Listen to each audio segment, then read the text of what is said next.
Bladtcast, thank you for $1.99. You're doing great. I love you more than a friend. Tukey loves you more than a friend, Christian. Wow! Go give them a like or subscribe or whatever you do on this internet crap. Yes, indeed. Welcome to our good Apple Scrubs here, which makes more sense for those of you who actually heard the fancy intro I did. But we continue the bromance with my friend Tukey, who was kind enough to shout people out on his chat, asking them to give us a like. But somebody that I gave a like to a long time ago, Will, I remember the first time I gave you a thumbs up. Will Starling, how are you, sir? When was that? I think it was it was in the gentleman's room at Westwood One when you were looking for a job. I gave you a thumbs up. I see. That was That's what I was getting at. Yes. Okay. It wasn't Mr. President. Thanks.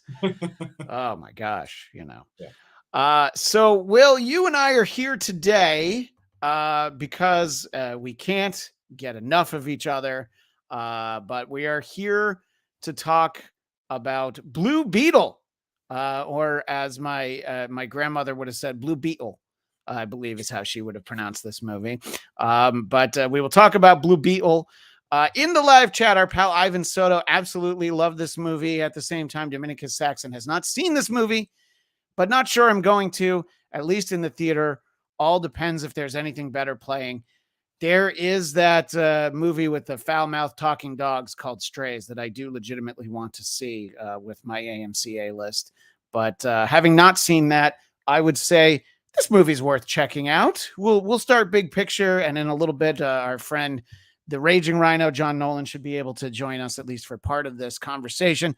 But for now, Will Starling and I are talking about how just a couple days ago, and yes. Will, you teleported. It was great for our visual audience. You like ducked out of frame, and it was like you got transported back up to the Enterprise. It was today's trash day, so I'm trying to close the window because the truck is coming down the street. Oh, okay. Well, it just adds to the ambiance, as it were. In any case, you and I, you ventured to the Valley, which is, it's like, you got to get your shots. You have to get your money changed over. It's a big deal from your part of LA to come to the Valley, isn't it? I mean, kind of. I used to live over there, so I think sure. I got used to making that drive for work like every day.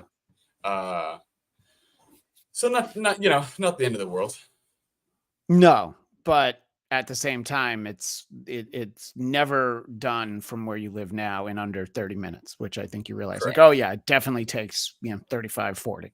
Yeah. But we had a lovely afternoon at the AMC 16, and a little bit we'll share some of the sights along the way. But let's start off just talking big picture about the movie. I'd like to know, in terms of your familiarity, your appreciation with the character Blue Beetle, and how that shaped your anticipation for this film version. Not a ton of familiarity really at all. I mean, in terms of reading comics, when they sort of recreated this character in 2006, 2004, somewhere in there, I think, they definitely worked really hard to prioritize and try to make him like a standout character. He got his own book. He was incorporated in a lot of stuff. Like, it was a character that at that time, which was sort of coming out of the, I don't know, some other crisis, they were trying to make him like a leading character. So I appreciated that, but I never read the book. I never really got into it. So I didn't have a huge understanding of the character, knew his sort of background in general. And then obviously his Mexican heritage is very important to the character and to the family and to, so that was always cool and appealing. But he's also different than the Ted Kord Blue Beetle, which is right, as we see in the movie, which is kind of one of the things I wish was like a little bit different. But that was just a guy, like a Batman knockoff, versus this is like an alien technology. So they definitely revamped I'm surprised they chose that character to make into something brand new, because it's really not the same character. It's not a kid who just gets a bunch of money and toys. He's possessed by an alien, essentially. Right. And do you feel like the nod to the Ted Kord version as featured in the film it was nice to pay that homage, or should they have ignored it entirely, or what do you think? I thought it was nice. I actually wished I didn't know how it was all going to shake out, and obviously, well, I mean, we'll probably talk about this in detail as we go forward. But there's a little tease about that character and certain things, and so I think my only thing that I wish actually that they'd done with that character was establish that he existed at some point in time before they just like went into his lair, and George Lopez is like, "Oh, I love this guy, the Blue Beetle. He was like Batman, but better." You're like, "Cool." We had Yeah. no information about this person until we got to his Batcave, basically. Right. And I wouldn't have hated like an opening prologue of sorts, sort of Like like how they're James Bond and Mission Impossible, they usually have sort of these opening sequences that aren't attached to the movies themselves, at least not usually. So Right. if there was like a standalone like Blue Beetle, kind of set in an earlier era, obviously pimped out with like 90s styles and music or something like that, that would have worked for you. Yeah, just something small that, like, maybe explains why he disappeared a little bit. It could just show him disappearing or something happening. Then you cut to the present day. You cut to Susan Sarandon's character, like, trying to get the scarab. You're like, oh, this is all connected. So then when you find his lair again and you have some of this information, it's strung together a little bit better than, hey, this original character that this character was sort of based on, we're not going to talk about him until we're literally in his house looking at his costume. So for anybody who's uninitiated with the history of the Blue Beetle, there might be a little bit of like, wait, what? What? Would it have been too on the nose if like a setup like that had a young boy version of the George Lopez character being saved by the Blue Beetle? Like maybe, a building was going to fall on him and he grabs him and, run with the, that now I'm kind of describing the opening of Batman vs Superman now that I say it out loud, but you know what I mean? Something like that, like, oh, I love this guy. And in fact, he actually saved my life once, Right. I think Ivan Soto's mentioning in the comments that they do, he's in news clippings and there's a picture of him and they mentioned Ted Kord. Like, that's all. Yeah, well, let's put that up. So Ted Kord was mentioned in the movie before his Beetle lair, as it were. They even showed news clippings and such. It's true. In the opening, I don't know that the name Kord jumped out at me. I just saw that there was some Blue Beetle stuff. And honestly, Ivan, until you mentioned it, I actually forgot about that. I remember it now. Yeah. I don't know. I remember seeing those pictures and being like, oh, cool. It's like kind of throwbacky with him in the costume and stuff. I just don't know that it did enough from a writing standpoint to establish that character as something significant until we're actually in his lair. So it still felt clunky. I thought at first it was just fan service that we were seeing some of this stuff like, oh, cool. But then when they established his like lair, I assumed that he was going to show up at the end of the movie or help them at some point. You know what I mean? I was like, okay, how much is this character actually going to be involved? And obviously it sounds like it's not until the sequel, if there is one. So yeah, and the future of Blue Beetle is something that we'll certainly talk about. Ivan Soto also made very active in the chat today, as you always are when you show up, Ivan. So thank you. Ivan Soto makes a point: Spider-Man Across the Spider-Verse, Blue Beetle, Hispanic superheroes are all over the place. Ivan Soto has Hispanic heritage. I forget specifically which one, but I know I've known you long enough, Ivan, that I know that. So that. I'm sure it feels great for everybody. I mean, I talked years ago about when my wife saw Shang-Chi. She's like, oh, this is great, but boy, I wish I had stuff like this when I was a kid. My wife's Chinese American. So it's like, oh, this is great, but boy, where has this sort of thing been? And I guess all you can do is be like, well, it's cool that we're getting it now, and the mid-afternoon screening that Will and I went to in Burbank was well attended and I think ethnically diverse. And they were definitely people laughing at things that, were funny to me, but I probably didn't connect to. There were people laughing really hard at some of the family interactions, some of the things that they were saying. So I think that just the completely anecdotal evidence from the screening we were at, it seemed to have connected with a Latino, possibly Mexican segment of the audience we were in. And it seems like great care was taken to reference, whatever like that telenovela was that they showed the little bit on the TV at one point. Yeah. And even I know enough from, Univision that I kind of that sort of Pizza Hut Noid looking character with the big ears. I have seen that before. I couldn't tell you the name of it, but I'm like, oh, I've seen that.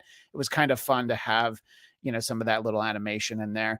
So I think, if you are going to, and I think that they did this really well with Miles Morales on screen. When you're going to have the ethnicity be a part of the character, definitely take the time to make sure that it's well represented and you embrace it.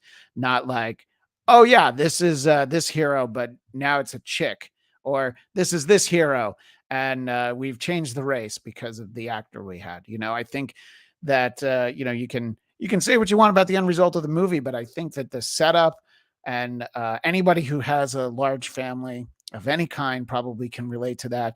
The segment where, he's going for his job interview, where his whole family is just like basically out in the street yelling, cheering him on. It was kind of funny, I thought. I think that family dynamic was fun, and nobody better than George Lopez, by the way, to play his uncle, right? He was very funny. I've always been a fan of George Lopez. On the car ride back, I feel like he's been in trouble for some shit recently. I guess not enough things that I'm. But it's and you're right. And honestly, I meant to try and figure out what it is, but it's not. Yeah. Look, the people who are really in trouble, like we know why Marilyn Manson's in trouble. Right. We know why Harvey Weinstein's in trouble. So what George Lopez did. The things that I remember George Lopez was, getting too drunk and saying something on a talk show that he probably which I've been there too. So wait, you've been too drunk on a show before? I don't think I have clips of that I could roll in right now if I were so in inclined. fact, doing voices that were not appropriate. I'm not even talking about that. I'm just talking about the time you were drunk for our Oscars after show. No, that there were times where you had a buzz, but that was the time where I was like, man, Will's shit-faced. Oh God, I don't think I could bring myself to watch that episode. Especially. Oh man, you know what? If we had Patreon, I could do one of those things. Well, if we get 1,000 subscribers, Will and I will. Did you take it down? Is it not available to the public? No, it's available. No, but I could set it to private right now, and then we'll watch it together. Is what I was going to say. That would be. And this could be a conversation. I've stopped drinking actually, so this can be a conversation for later times. But that's definitely one of those moments that I'm like, oh, this is why we don't do this anymore. But George Lopez, I don't know. I just always thought he was funny. I like him. I liked his stand-up as a kid in middle school and high school. I liked his delivery. I actually liked the George Lopez show growing up, like as a sitcom. So he's just always made me laugh, and he was funny in this movie. He's just one of those people that I think has funny stage presence. Yes, he doesn't really have to do a lot. He's just very funny. So I thought he did a good job and was much needed. The funny guy for a company that was originally apparently no jokes. This had lots of jokes. Lots of jokes. Yeah, exactly. So, I think that it's, and funny because I quickly just typed in George Lopez canceled, and then it just talked about how his show Lopez vs. Lopez was renewed for season 2. So he wasn't canceled in the showbiz way. And I will definitely have to take a look for that. If they're still giving him new sitcoms and renewing them, it sounds like he's fine. He should be okay. It's not significant enough to warrant whatever. Yeah, exactly. Right, exactly. So I think that he's. I don't know. I mean, I think that he's very well known. Just across. Okay, so I'm trying to, so Gabriel Fluffy Iglesias is also a very well-established, well-known Latino comedian. But I think George Lopez has been around longer. And I'm trying to say that, to me, he's like the guy. He's, because he's been at it for so long, because he had the sitcom, he had the talk show, and then he has this new show, and he's been around for so long. And he's also not Carlos Mencia. So Carlos Mencia had a moment. That guy. Yeah. Well, there was a reason they called him Carlos Menstelia. That's right. But in any case, so I thought that he was good, and I thought that it added to the fun and the dynamic. I think if I were to objectively try and quantify the grandma character, I might be like, but it was funny in the moment, that she has the big gun and she's like, oh yeah, I'll tell you about the revolution sometime. You know what I mean? And I was like, Yeah. I don't know, something like that could have bothered me in a different movie, but in this movie, I felt like it was very tongue in cheek. It was fun. Yeah. It's almost like, we'll just talk about the first Ant-Man movie, but in the first Ant-Man movie, everything, it's like, well, it's kind of fun. It's kind of silly. So yeah, that might not work in an Iron Man movie, but it does. And you know what I mean? So there's Right. things in this that if it were in an actual Batman movie, you'd be like, yeah, I don't know about that. But It's true. I thought there was a lot of movies like that.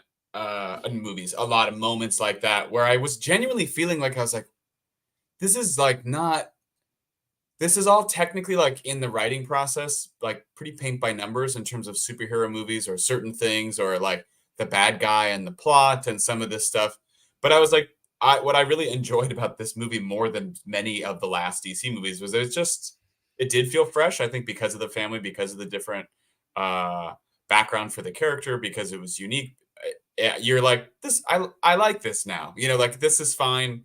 The grandma with the gun is like very silly, and we don't really get that much information as otherwise her saying like death to imperialists and stuff. And you're like, oh, that's right, she was like a rebel fighter, and but it's just one of those things where you're kind of just like, it's fine. Like do I want to blow this whole thing up over these little things, or do I want to just enjoy myself? And I think it was more enjoyable than not. right, exactly. And jumping into the fray now, listed on screen as Escarabajo Azul, which I know Azul is blue. The Blue Beetle himself, and he's got his for our audio audience, he's got his Boston Red Sox hat on, so I can say, Jeff DeRay, how are you? I'm wicked good, wicked pissed this morning.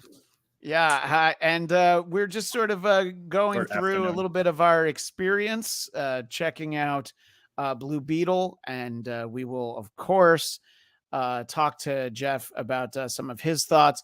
I wanted to share with our visual audience a little bit about the afternoon leading up to that. So our visual audience can see this, and I'll post it on my Instagram at ChristianDMZ for everybody else. We did drive by Geeky Teas and Games here in Burbank, where they do have a TARDIS out front. But Will, there's it's exciting if the blue box ever pops into your life, but if the brown box shows up, a little bit less exciting. Do you think that's fair to say? I mean, it depends on how badly you need it. Right. I mean, look, either way, you go through that door, you're about to go on an adventure. It's just one of them will be way more entertaining. So there was a porta potty right next to the TARDIS outside of there. And yes, I did indeed post on social media. Will, what I left in the blue, what I left in the brown box was bigger on the outside as well. So, yes. It's a little fun there, little poop humor for the kids. And I've got kids and they enjoy poop humor. And then we also paid homage to the Dark Knight himself, Which there is. And the last time that Will came over to Burbank to see a movie, that wasn't there yet. Jeff, had you seen the, I don't know if it was there before you moved. I think it's newer than that, but there's a Batman statue outside of the theater now in Burbank. Did not have that before. I feel like there was like a globe fountain there before or something like that. Is that at the bottom of the steps? Yeah, it's on the way to the I was going to call it the Yard House, but because you're coming to us as our Boston representative, the Yard House. Yard House. And then also I could do a different accent. Our pal Raging Rhino popping in on his lunch break to tell us about the movie. And Raging Rhino, I know you've got limited time. Of course, your real name is John Nolan, but people know you as the Raging Rhino. So I'll ask you first. Nolan. Let me know about how much time you have, John. I don't want to get you in trouble with the boss, So we got roughly 20 minutes. Okay, perfect. So I'll say goodbye to everybody else. No. So let's start with you, and I'll ask Jeff the same thing after I ask you. Will and I started off talking a little bit about the character and expectations heading into the movie. So tell me what you were expecting from this, and then what you thought of the movie, just sort of big picture on the whole, John. Okay. Really not expecting all that much, just because Blue Beetle is, really more of a C-list character. All I wanted was just for them to be true to the character, have some fun with it, and that's exactly what they did. I've never heard of a yes list character. A yes list? Yeah, C list. Oh, come on, Ivan Soda. You know that was a good joke. That was a good one. That was a good one. Yeah, and look, I mean, I think that we don't have to run through all of them, but when you think about how enjoyable some of the characters in like the Suicide Squad or even some of the Marvel on-screen stuff we've gotten, sometimes those little deeper pulls are better because they're not better, but they're unique and they're fresher in a way, that it can be fun. Jeff, what did you think of this movie, and did you have any connection to the character heading into it? I've seen Jaime in like cartoon DC stuff before, so I'm familiar with the character in that sense. It was fun. I mean, it kind of knew what it was doing. It wasn't great. It wasn't like trying to do anything revolutionary. It was just trying to have like a fun romp with a character that people probably have never seen before. So I thought it was enjoyable if it was just trying to be that, because I'm not sure if it was trying to lead into more things. I know they had some post credits. I'm not sure because I haven't read anything about what the future of this character is, but it was definitely fun for what it was. Yeah, I mean, it's always good. I mean, in this day and age, we need post-credit stuff. But according to Forbes, this was the lowest opening for a DCEU film. And actually, I think it was worse than Birds of Prey. Yes, it was worse than Birds of Prey. It might actually not have been worse, but it was. It's one of the worst. I think Wonder Woman 84 was listed as worse, but you have to remember that's like peak pandemic release. It's also a terrible, terrible movie, but that doesn't mean anything about, terrible movies make a lot of money all the time. I think that's fair. So it didn't do well. So, we will have to see whether or not we get any more of the character, and we can talk a little bit more about that later. What do you think worked the most? I'll ask you first, Will. What do you think were the best qualities of this movie? That it didn't try to be bigger in scale than it needed to. I appreciate a superhero or an action movie where the third act is just one person versus one person, as opposed to like buildings falling down, entire universes collapsing in on themselves. I was like, this makes me feel like a kid watching a superhero movie in the 90s, which I really enjoyed. And they shot a lot of great like plate shots where they inserted him flying over real shots of like water and stuff. The environments didn't feel overly CG. The effects look good. I genuinely believe that it looks the best out of the past like 4 DC movies. The suit looked great and fit like perfectly into the film itself. I don't know. I mean, I think just overall, it had this feeling of nostalgia. I think the music had sort of a synth late 80s, early 90s throwback kind of vibe. The sort of neon blue and pink like lettering styling, the kind of Miami leaning. There was a lot of little details that I found myself. What I liked the most was that I could feel that the director was a competent director and not just like a studio hire making a superhero movie who had something to put on it and say, and that it was well put together, well shot, and I wasn't staring for 30 minutes at a time at completely digitally rendered scenes and backgrounds. Yeah, I think that we've definitely had far too much of that lately.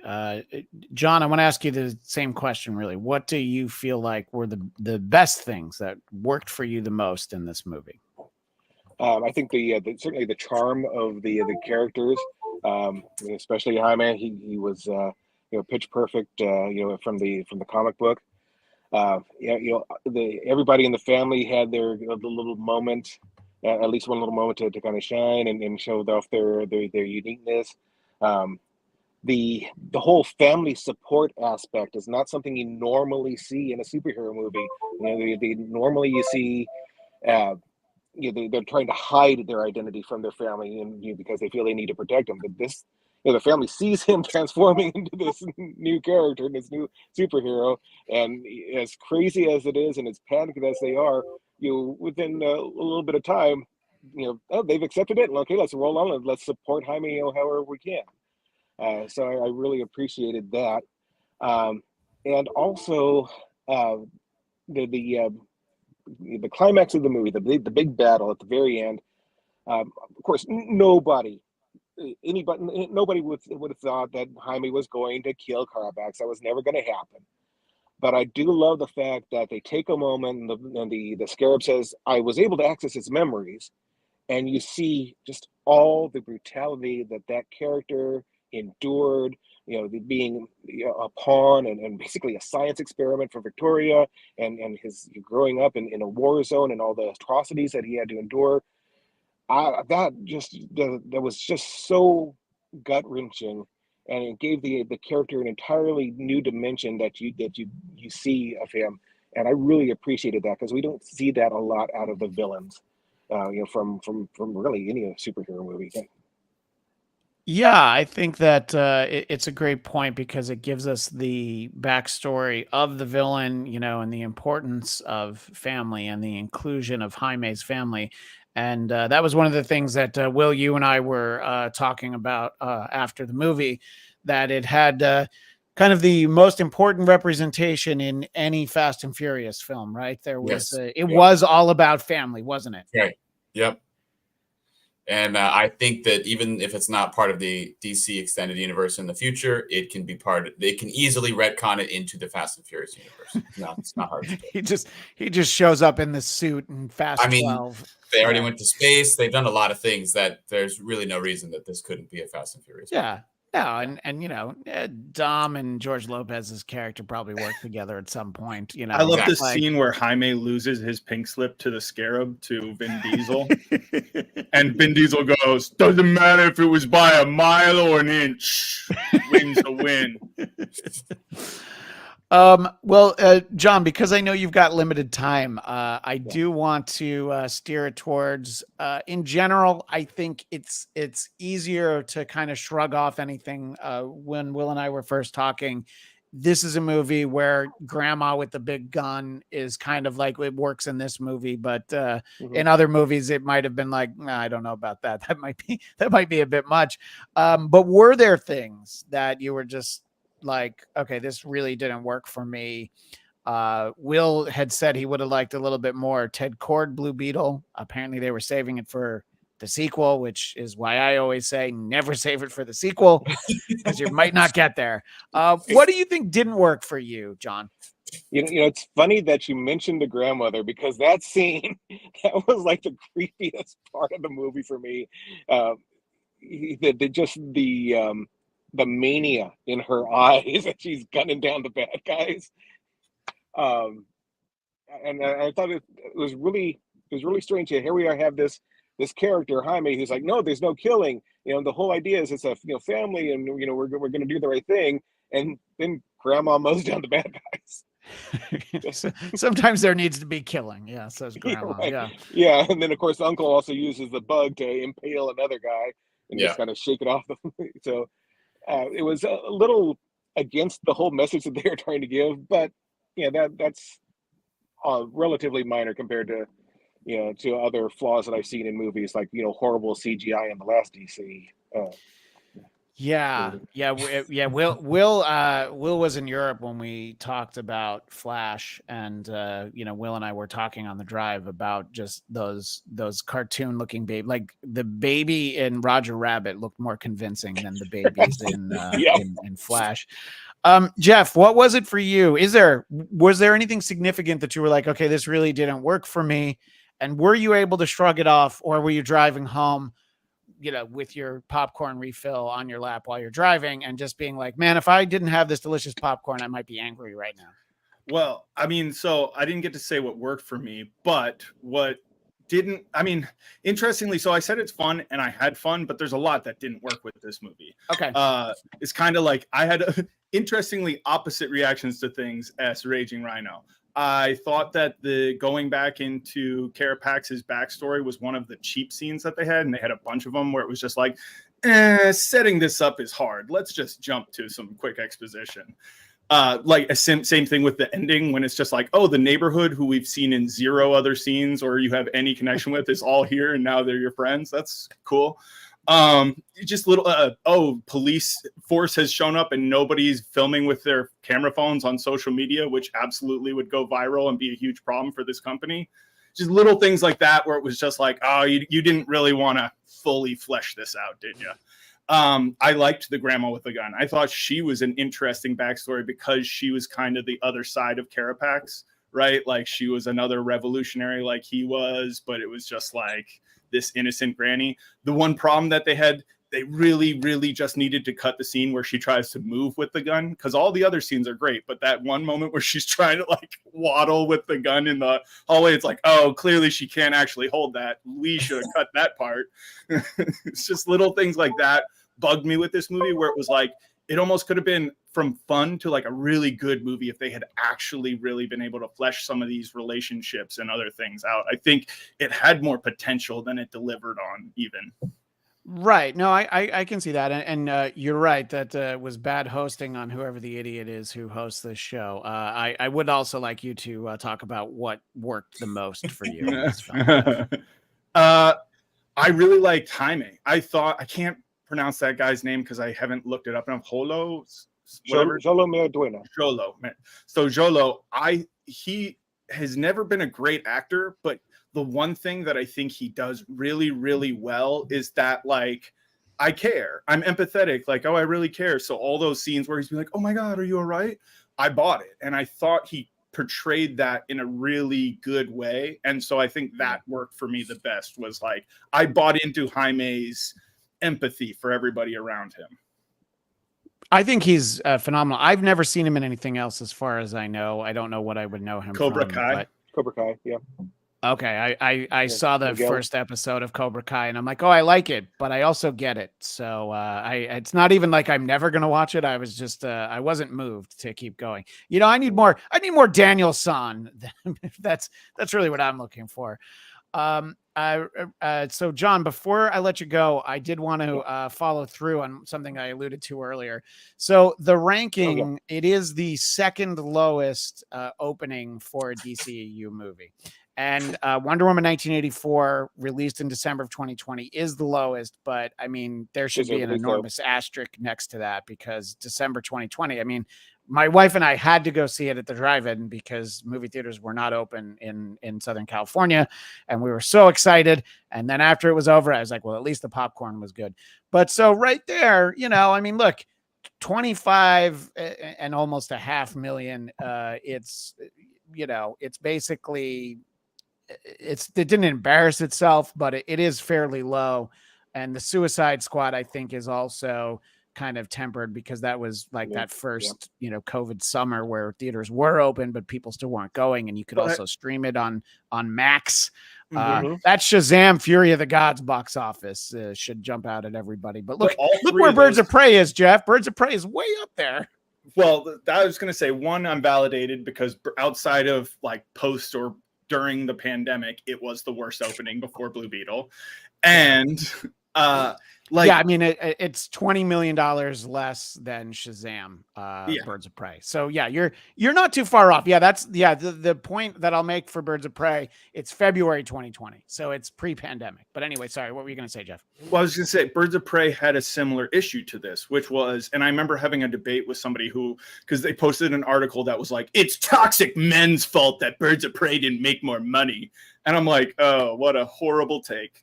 It was a bad movie, and the person who posted this hadn't seen the movie. And I was just kind of like, oh, you really want to do one of those instead of like having an informed opinion or like know what you're talking about? And the point I made to that was, who of regular people that aren't like fans of comic books or superheroes has ever heard of any of the characters in Birds of Prey?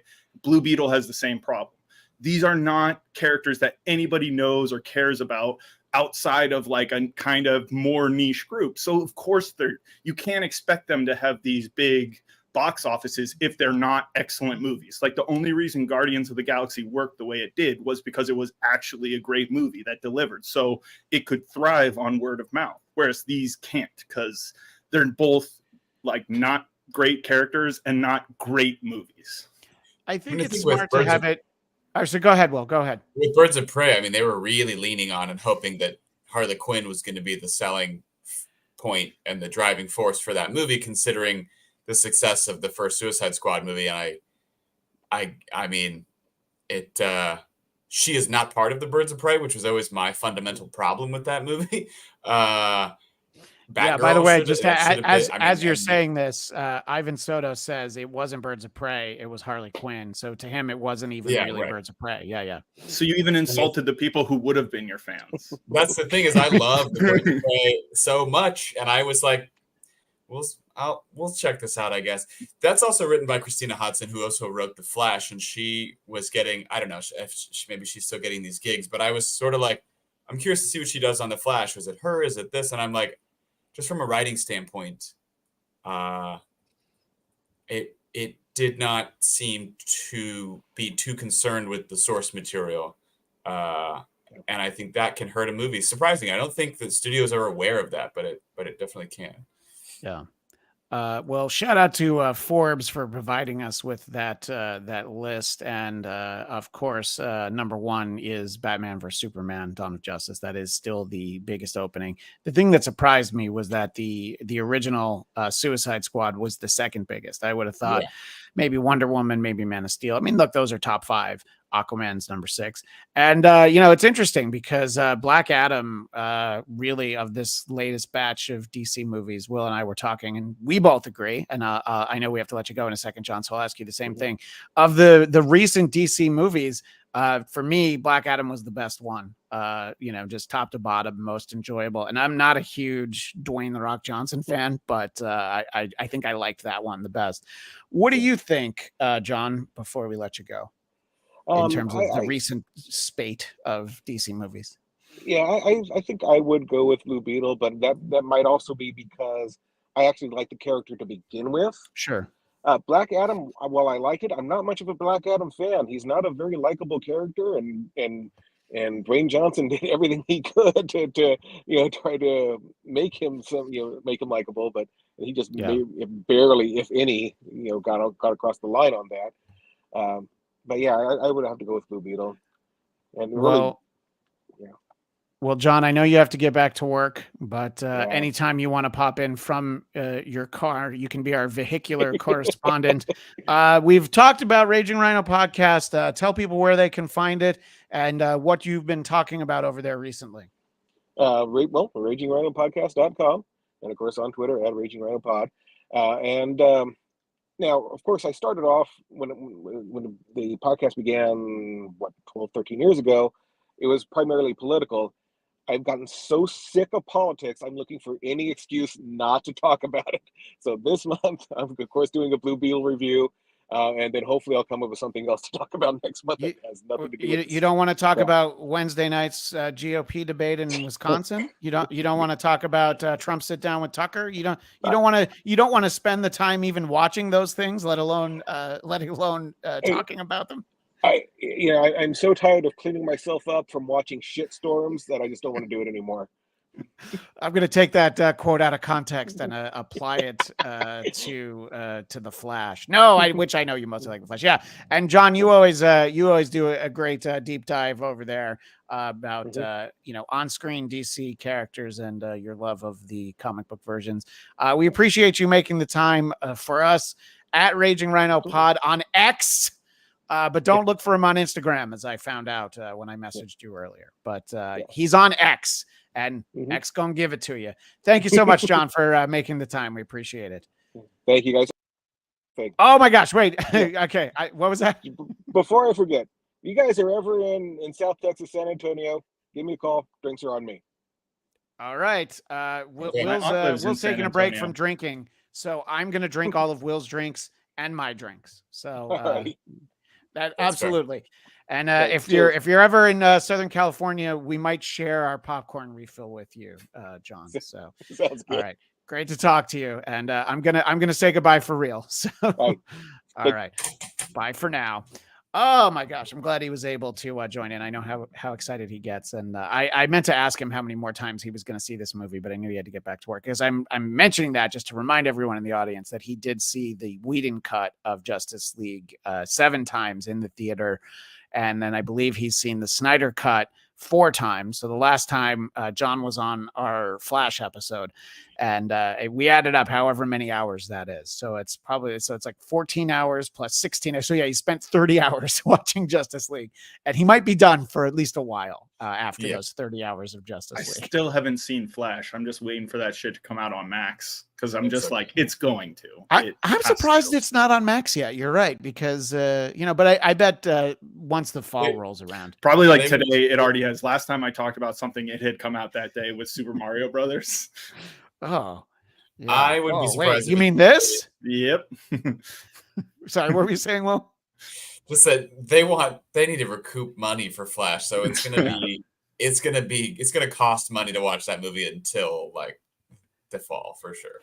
They should do like like sort of almost like pop-up video version of it where like they put like it's actually more like Fight Club when he looks at his apartment and he shows like the IKEA catalog, what everything costs, basically just how much they spent on each effect. And then you can be like, oh, the babies, they only spent this much, but look at this Speed Force stuff, they spent that much more, so then you can be like, oh yeah, no wonder it'll make sense. Well, I'll be interested when you finally get the chance to see it. But I had no familiarity with this character ahead of this. I'd heard the name Blue Beetle, but I think I confused him with other characters.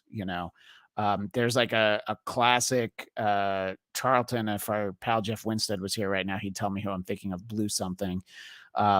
Maybe that's even an earlier Blue Beetle. I don't even actually know. So I think I didn't even like the suits that are in like the cord cave. I don't know what we call that. The Beetle lair. I'd seen those suits before.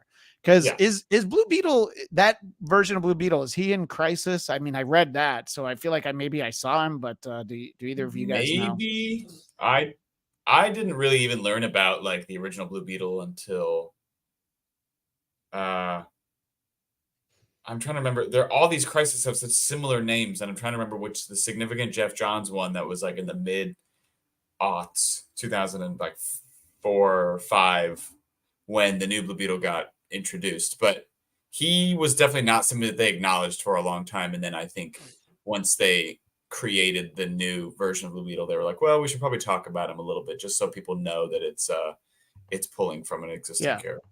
And by the way, Blue Beetle, I think I'm sharing an image of a very golden age era look of Blue Beetle. He actually is one of those characters that he either went into public domain or DC bought it from Charlton.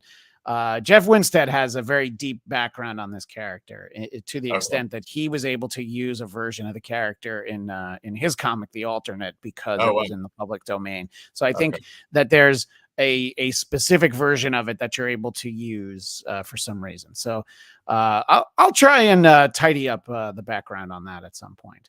But I was, of course, I was thinking of the Brown Hornet, but then I remember that was the show that they would watch on Fat Albert and the Cosby Kids. So this was not a Brown Hornet movie. And, unfortunately, for reasons I can't quite think of, I don't think we're ever going to get a Brown Hornet movie. But I wish, you never know. That's true. Never give up hope. You do never know. What's that? So Ivan Soto is pointing out, I think that that's Dan Garrett's Blue Beetle. So yeah, there's different versions all across the board, but in general, I would say that the movie was fun, and there wasn't a lot that took me out of it. It was before you popped in, Jeff, but I was saying that like it's like how in Ant-Man there's things you can shrug off because it's not the serious version of the character. It's like in the comics, She-Hulk would like talk to the reader, so things could happen sometimes and you're like, well, if this happened in this book or if this happened in that movie, it might bother me. But until you said it, I hadn't really thought that. Yeah, if it would have been better if she wasn't trying to move with that big gun. If it was just one of those like, Don't worry about it. There's a bunch of little problems with the movie. The sister character annoyed the fuck out of me because like she existed in this movie just to be a heel and ruin things, and then had no redeeming qualities. It was kind of like, you got to give her something because you've just made her annoying the whole movie start to finish. Like there was no point where she wasn't being annoying.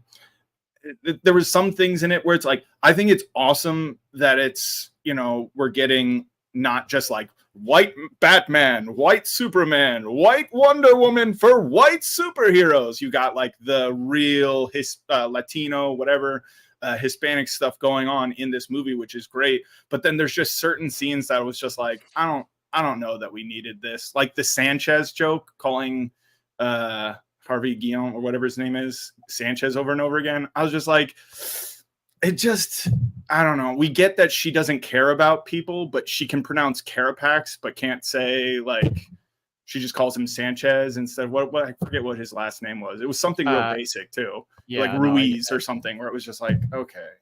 That was just a weird joke. And then that character just being a giant pussy until he dies is just like, oh, okay. It was just weird because I love that guy. He's in What We Do in the Shadows. He plays Guillermo, and he's hilarious. Okay, he's I didn't know who he was. What I will say is that I think they did a pretty good job with Susan Sarandon's character in the fact that it's way too broad, way overdrawn. But I did not like her to the extent that I actually forgot about her in Rocky Horror Picture Show walking around most of the movie in her underwear. I didn't even think of it once. So they did a good job separating her from that version of the character. What do you think about not just Susan Sarandon in her underwear in 1974, Will, but what do you think about, does it work in the context of this movie to have the big, broad, and I don't mean broad as in the female sense, but in terms of written, the very grand, overwritten, possibly, comic booky villain? How did that work for you? That was one of the clunkier things.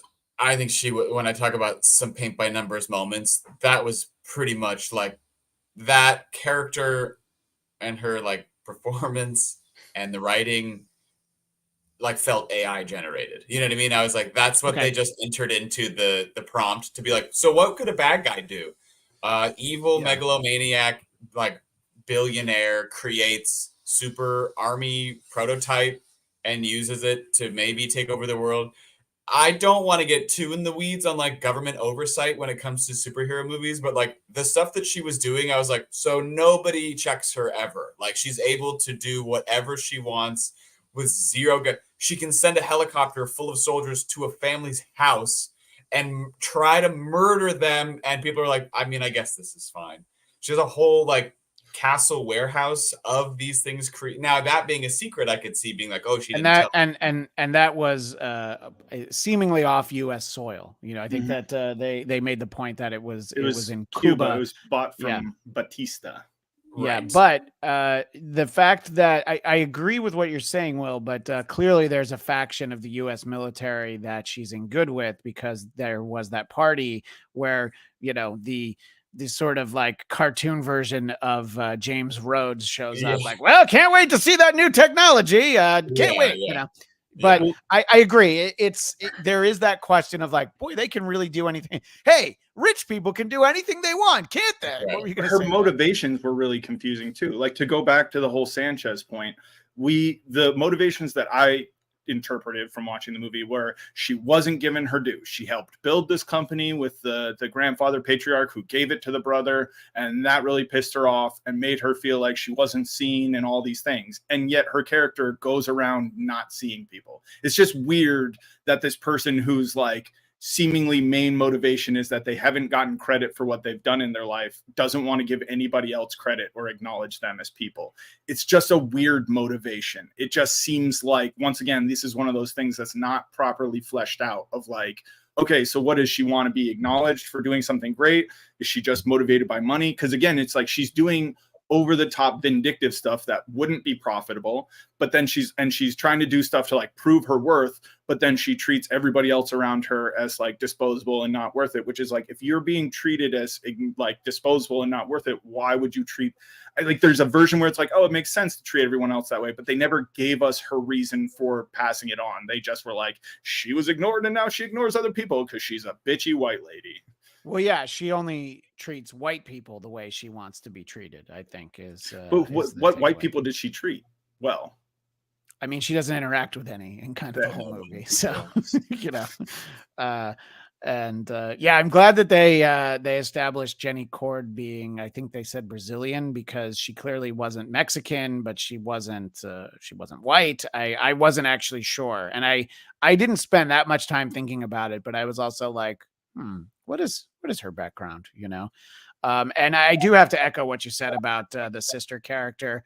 Even though I made a very similar shit joke earlier in this podcast about it being bigger on the outside, it was just like that moment where she's like, "Oh man, I took a great shit. Uh-oh, I shouldn't say that at work." That was like, you know, it was a moment that didn't linger with me. But now that we're talking about things that didn't work, I didn't love that character. I liked when she got the sort of the fist, you know, the like whatever, the laser fist punching thing that, like, you know, gave her something to do. And Will, I know you need to leave in a little bit. You have to let me know when. But TL Stock commented on something we were talking about much earlier. Said Drunken said something inappropriate. I've done that. Give him a pass. So you see, you're making friends and influencing people. That's right.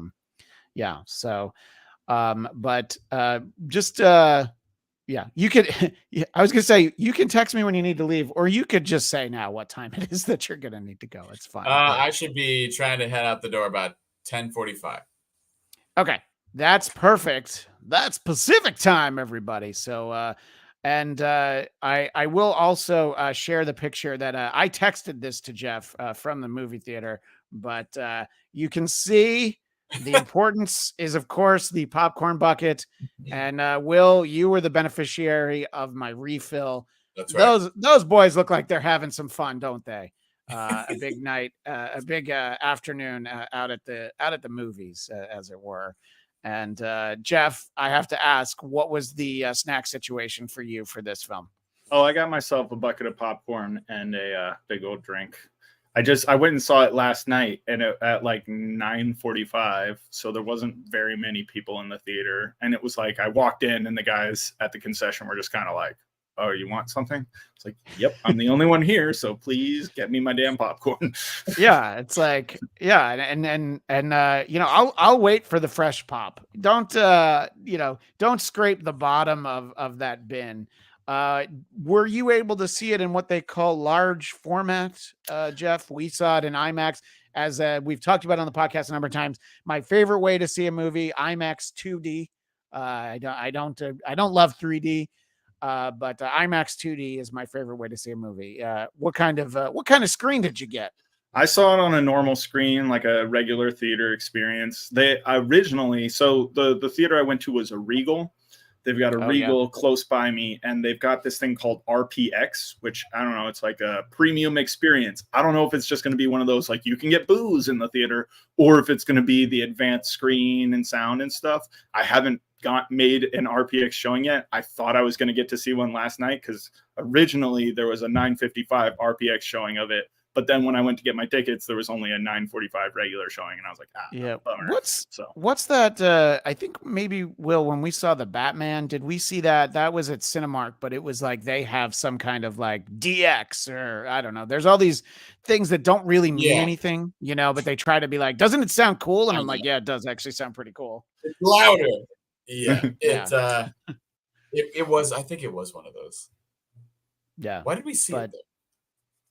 Because you were living in Long Beach, and it was kind of in the middle, you know. That's now, right. Now in the middle is Malcolm, but in addition to that, the middle is a little bit easier to meet in. Except, the perfect place for us would be if the ArcLight Hollywood reopened. I would say that that's pretty firmly in the middle between the two of us, but still closed. I'd love to see something in the Cinerama Dome though. So, yeah. But then there's no passes. You can't get a free ticket. What's that? You've got the AMC, you can get a free pass for yourself. So yeah, so I mean that's kind of why I don't go anywhere else. I have like our pal Dominicus Saxon, I do have the A-list. I'm on the A-list. Everybody knew that. And Matt R jumps in and points out that it was a popcorn party all around. Yes, it was. Because if I'm seeing a movie without popcorn, I've probably made a mistake at some point. There are movies that are not your typical popcorn movie, but that doesn't mean I don't want to eat popcorn during it anyway. Like what? What would not be a popcorn movie for you? Schindler's List. I saw it in the theater. I didn't get any snacks, so I felt like I shouldn't be crunching while people were watching it. And it's not that no one got snacks. I was like, yeah, I'm not gonna be part of that. So you didn't think I had an answer, did you? Well, I was curious what you thought was something more recent. I would like to go back to see Oppenheimer, and then during the atomic explosion, when it's just breaths, just like cram as much popcorn in my mouth to be as loud as possible. That is what was happening for me. There was a person who, I think what they felt was they were like, I'm going to save my popcorn for the big movie moment, except no, they didn't know that the big moment was mostly quiet. So I just hear over my shoulder, and I was like, oh my fucking God, you waited for this moment. And after a second, that happened for maybe about 2 minutes, and then they stopped. Either somebody told them to knock it off, or they understood that it was just not appropriate. It was basically we're having two Holocaust references in the same minute, but to me, possibly the greatest Family Guy cutaway of the entire run of the series. And to be fair, I haven't seen most of the last 8 years, but anyway, was Peter was like, nah, this isn't the first time my eating's gotten me in trouble. And you see Anne Frank and her family in the attic, and they're running and they're hiding, and you can hear the Nazis downstairs. And Peter has a bag of potato chips, and he's just eating it really loudly, and he's just staring straight ahead, and he's eating. And obviously they hear them and they come upstairs because Peter is eating chips. So it's basically I'm envisioning that, envisioning Peter Griffin. There. Dominicus Saxon with an interesting point. I'm surprised Christian didn't keep his older buckets. I have them put my refills in those. Now, look, I'm not going to lie and say I've never thought about that. I might sometimes have a fountain soda cup in my car from earlier in the day, or possibly even the day before, and I might pop into an establishment and grab a refill instead of paying for one. I'll tell you that right now. But I can't imagine walking in with an empty popcorn container. First of all, I don't know how. Jeff, have you ever considered this, or perhaps actually accomplished it? I can't say that I have. I feel like it would kind of say something about me if I was at the point of bringing an old bucket and being like, please refill my original Jurassic Park 3 collector's edition bucket now. Yeah. I was going to say the Phantom with Billy Zane, but that How about we're the 1998 version of Lost in Space advanced screening? Yes. bucket. I mean, I guess if it's one of those commemorative edition ones, I can almost see it. But the ones that we get at AMC, I mean, it's basically really flimsy cardboard, and it's kind of designed I'll get a refill of my drink and put it in the fridge. A lot of times the next day you look at the bottom of that cup and you're like, oh, this is not designed for the long haul, is it? It's started to get really thin. So anyway, I don't know if that's okay. Wait, so Dominicus Saxon is saying I pay for the new bucket, but the free refill I get with it goes in the older bucket. I pay my way. And then does he throw away the old bucket at the end of the movie so that the new bucket becomes the old bucket for the next movie? Right, but then the new bucket is unsoiled, and then you can bring the new bucket. Oh my gosh! All right, we're finding it all out now. Well, yeah. What's the point of buying the special collector's bucket if you're not going to reuse it? It's designed to hold a bucket of popcorn. I guess they think that you put your popcorn in it at home, but ideally you're bringing it back to the theater. to reuse, reduce, recycle. You know, like it's all should be Well, all part of the plan. because we're spending so much time on popcorn means that the movie was good, but not amazing. We've spent a lot of time on popcorn, and Will, I do know that you need to go. Jeff and I will wind things down momentarily, but is there any final thoughts? We have one entry in the old guard DCEU still to come, Aquaman 2. Oh yeah. And how excited can you let yourself be for that? Knowing that Amber Turd is part of the cast. Considering that they're rebooting everything, it's the same feeling like with the Flash, where I'm like, okay, like I was surprised how much I enjoyed the first Aquaman, so we'll see how I feel about it. I like Patrick Wilson. You were also surprised at how much someone didn't appreciate the dialogue for the first Aquaman. And I believe she and Jeff are getting married very soon. So do you think Natasha would be up for you taking her to see Aquaman 2 in December, Jeff? I'm sure she would go see it, but she'd probably still laugh at it. I know. I would want you to make notes of what she laughs at. I watched Aquaman 2. It was called the Depp vs. Heard trial. They were both underwater. Will, we're gonna let you go. Will's got some work to get to. That was part of the reason why we had the odd start time for Breakfast with Blue Beetle here. Yes. Will, I know you're on X and Instagram at Will Sterling _ and let people know what's going on over at History Rated R these days. We're talking about the history of the papacy, the popes. Oh, it's a lot. There's a lot of it. It's many parts. I didn't know how long it was going to be. Craig is very into these things. So it's like a 5-part thing. I've started naming the new episodes and installments like the names of like other sequels or parts in a series. So today I believe is Papacy 3 Season of the Witch. Did you do a Book of Shadows? No, but I think I'm going to go back and change it now because we did do the history of the Papacy Part 2, and now I can just do the Papacy 2 Book of Shadows. Well, or what about Papacy 2 Papal Harder? That's true. I can't wait for Papacy 4 Citizens on Patrol. That's the one that I want to see. And of course, you can include clips from the Ren and Stimpy Powdered Toast Man short where he saves the Pope, and the Pope was voiced by Frank Zappa.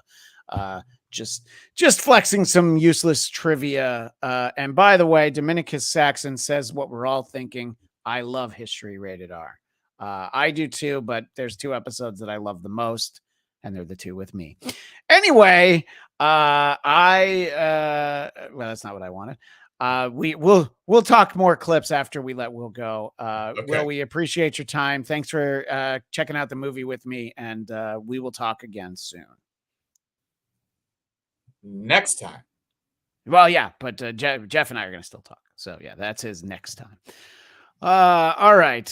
So Ivan Soto, I wanted to let Will go. You're talking about Book of Shadows from Charm. No, the second Blair Witch movie is called it's Blair Witch 2 Book of Shadows. So on this show many years ago, we instituted the fact that every sequel should be called Book of Shadows.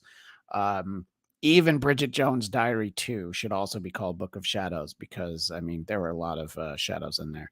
And then Matt R jumps in with Papacy 4 Tokyo Drift, and I don't even know what Papacy 5 Electric Papacy is. I mean, I know Electric Boogaloo, but in any case, so Jeff, we'll wind things down in a moment here, but I think the summary for this movie before we dove into the popcorn talk was that this was good, it was fun, and it definitely feels like a movie that you should put out in August at the end of the summer. This wasn't going to save the DCEU if Flash and Shazam 2 and even Black Adam had been huge hits.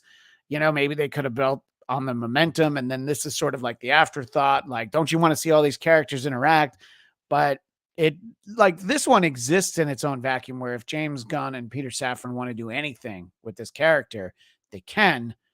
but it also feels like it could just as easily be pushed to the side and be a complete standalone. What do you feel is most likely to happen going forward for Blue Beetle? I think, well, look, money talks, right? Like the Yeah. reason that we have so many franchises and extended universes instead of original content is because money, because the number crunchers believe they can make more money or have a better chance of getting the return on their investment for franchises than they can for original properties.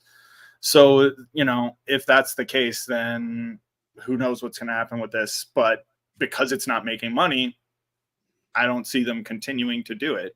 It seems weird that your consistent issue has been poor receptions, not making money. You reboot your universe, and then one of the movies that's kind of like leading into that reboot is poorly received and doesn't make money, and you're like, let's keep it.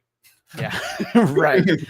I think one thing that we should talk about that I think some of our audience in different pockets of the country might not have thought about is I wonder what it could have done to help the box office, to help that opening at least be bigger than Birds of Prey, is if there weren't the SAG-AFTRA strike. Obviously, there's the writer strike that's been going on for 116 days now, and the Screen Actors Guild also on strike is a big part of that.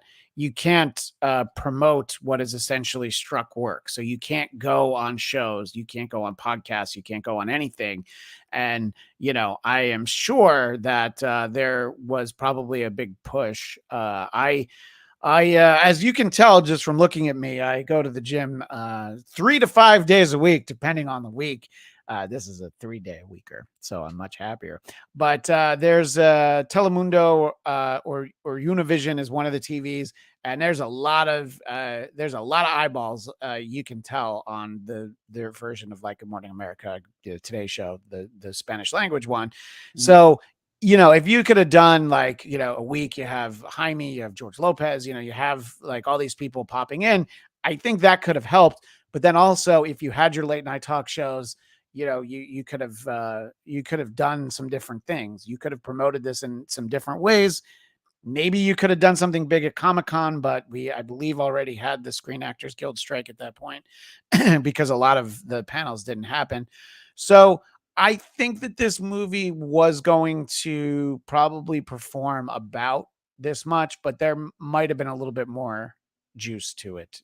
Do you think any of that could have helped, Jeff, or that this movie was kind of going to be what it is, and it makes sense to just kind of sneak it in between Flash and Aquaman?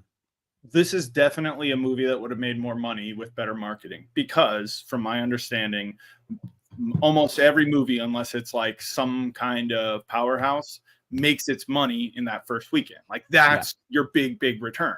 And how do you get that? By convincing a bunch of people for months leading up to the movie that you should go watch this movie. And if you don't do that, you're not going to get as big of that first weekend box office push.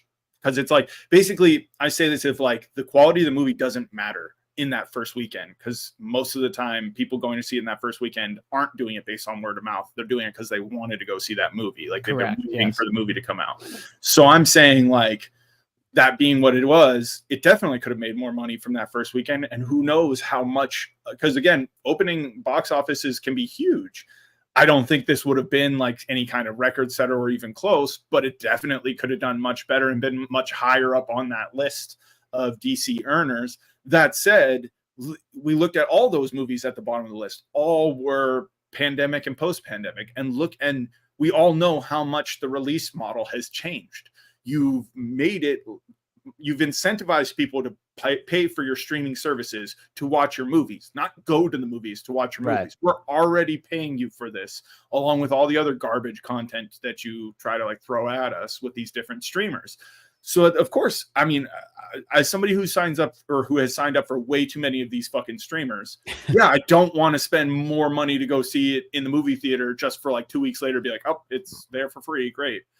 Yeah, free relative to already having the subscription. So it's just like they're gonna kill their box offices no matter what, unless you make it like an Oppenheimer, like, oh, you need to go see this in the big screen, like you are really missing something from the movie.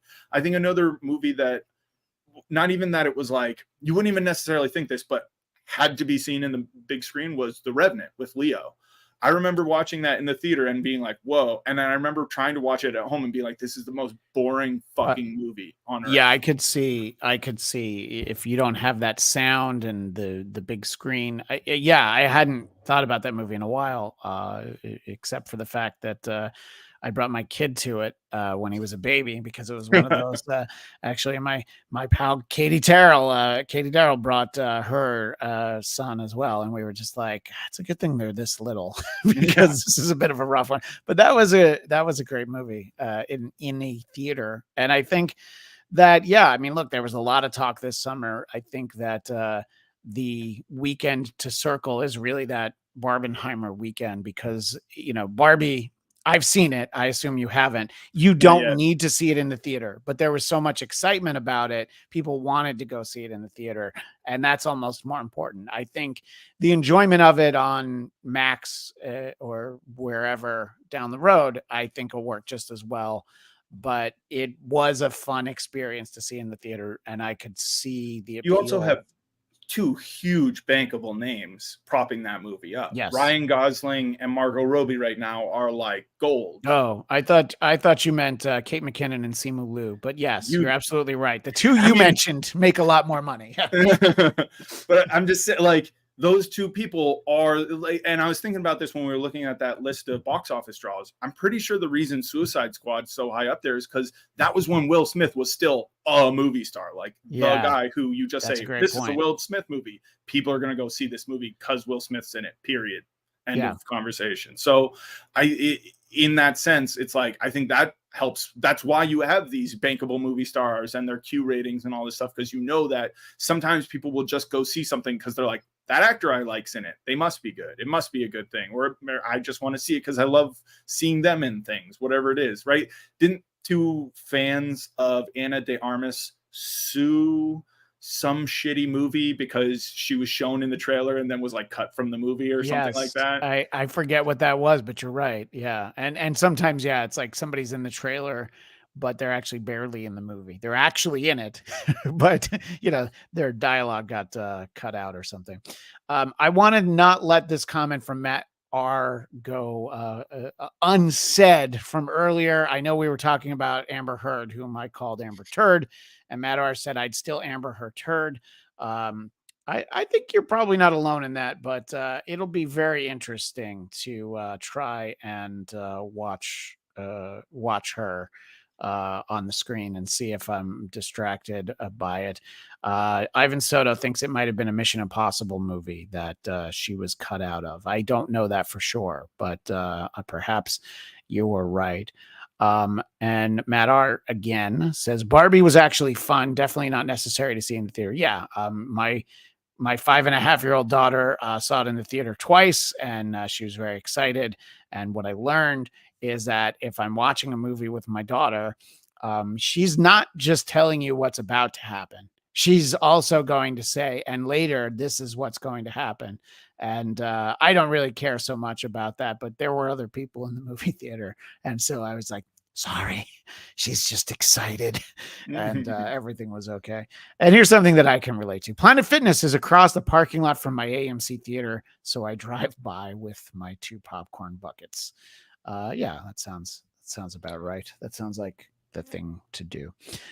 Anyway, I think that summer movie season is definitely winding down.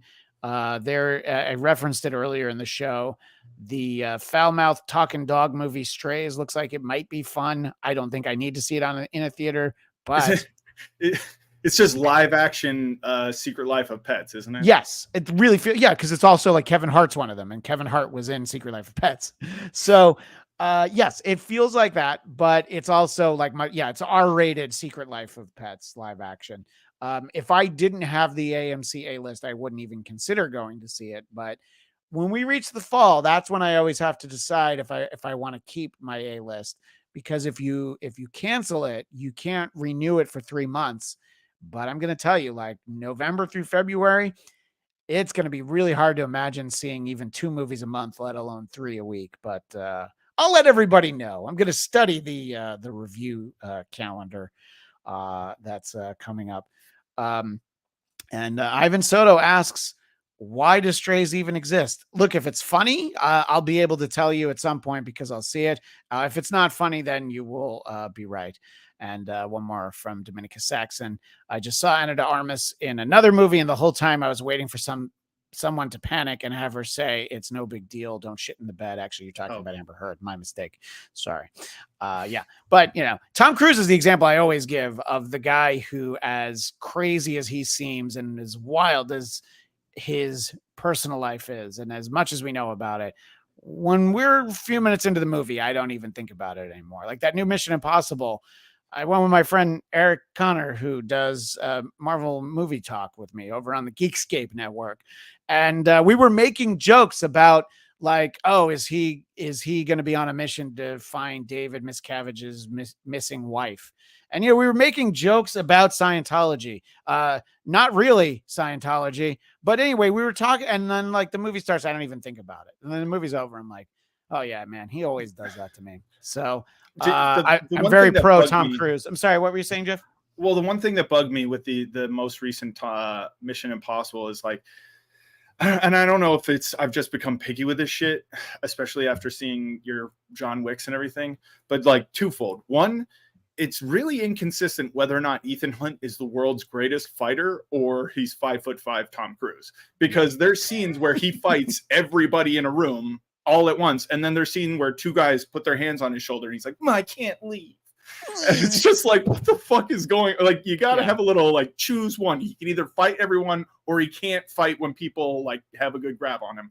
The other thing that I pointed out that I got a little argument with Natasha's dad over was just like with Pom Klementieff in that movie, her character, they have so many characters like that in movies now. In John Wick, it was Ruby Rose, where it's just like, look, Rebecca Ferguson is a believable badass in the Mission Impossible movies. When she has her fight scenes, it's like, oh, I buy that. When 100-pound Pom Klementieff is holding a fucking lead pipe and is like, I'm a brawler, it's like, this is fucking stupid. You are a tiny woman. You can do all sorts of kinds of fighting, but like straight up fist fight brawl is a stupid version for you to be doing.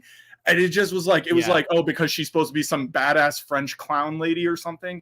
I just was like, look, give her something realistic to do. Give her a gun or anything else. Like, these scenes are just stupid when she's like, I'm here with just my bare hands. Like, why? Yeah, it would have been more believable if, she had grabbed her adversary's temples and gone sleep and used her mantis powers. Then you would be like, yes, of course. If you put them to sleep, you can kick their ass. Yeah, tough. Yeah. Then she's just kicking them on the ground. Anyway, thanks to Raging Rhino John Nolan. I would love to be visiting in Texas at some point and have a Shiner Bock with him. I think that's the beer that I remember from Texas. But he's always welcome here on the show whenever it makes sense. And of course, our pal Will Starling at Will Starling _ Jeff DeRay. Don't look for him anywhere. Jeff DeRay is living proof that you can be a regular on the Bladtcast and still live entirely off the grid. So, and don't forget the new show that I'm a part of over on the Who Are These Podcasts network. Who Are These Broadcasters? We do that on the YouTube channel for Who Are These Podcasts, Tuesdays at 3 p.m. Eastern, noon Pacific. It does also exist as an audio podcast. And I'm told that the compression on my voice makes me sound like a grown-up in the audio version. So please look for it there. We have fun. Even though we play clips from politics, we try to have a mix of how everybody in politics says dumb things and looks really funny when you take them completely out of context. So please check out Who Are These Broadcasters over there. And of course, I can be found on X and Threads and Instagram at Christian DMZ. And of course, our YouTube channel at Bladtcast, Bladtcast, where you can see the video version of this show and a number of shows that we do video versions for. That is all the time we have for this week, but we will see you next time on the Bladtcast.